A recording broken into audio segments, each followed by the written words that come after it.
If you need to change your phone number on Coinbase, follow these simple steps to ensure your account remains secure and unabated. Step 1. Log into your account. Visit the Coinbase website or open the mobile app and log into your account using your email and password. Step 2. Access account settings.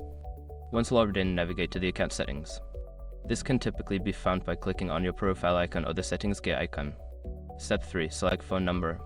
In the account settings menu, look for the option labeled phone number or security. Click on this option to proceed with changing your phone number.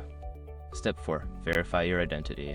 To ensure security, Coinbase may ask you to verify your identity.